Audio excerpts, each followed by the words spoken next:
He's up a television tower as a mark of protest. Trouble was, no one knew he was there. John Stevenson, out on parole, climbed the tower on Friday afternoon. Convicted of armed robbery, he claims his trial was rigged and wanted the world to know about it. But the weekend came and went and nobody noticed John Stevenson was there. Finally, at 9 a.m. today, he was spotted.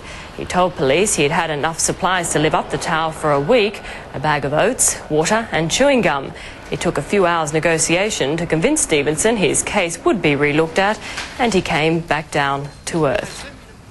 A tense waiting game for police today as an armed robber staged a lofty protest on top of Channel 9's transmission tower here on Mount Cootha. The man claims he served nearly 9 years in jail for a crime he didn't commit. John Stevenson scaled the tower on Friday night, but perched more than 100 metres up wasn't noticed until early today. Convicted in 1982 of a Mackay payroll robbery, Stevenson spent most of the next 9 years behind bars before his parole in 1991. Police say today's protest was Stevenson's latest attempt to focus attention on his claims of innocence. I've already done so many years in jail for something I didn't commit, something I didn't do. Right. Now the point is, you can look at it this way, I've really got nothing to lose. Speaking from a communications phone on the tower, Stevenson told me he had 4 litres of water, 200 grams of oats and some chewing gum. Enough food, he claimed, to sustain him for at least a week.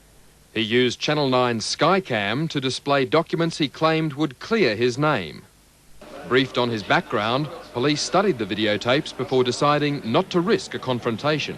103 metres up, it would be rather dangerous to attempt to remove him at this stage. After 6 hours of negotiation, a breakthrough. The Attorney-General's Department agreed to review the case. If you start coming down at 2:15, I'll be here to meet you, John. Sunburned and weak, Stevenson descended safely, still hopeful of his future. If they follow the guidelines, if they follow the transcript, well then I've got nothing to worry about at all.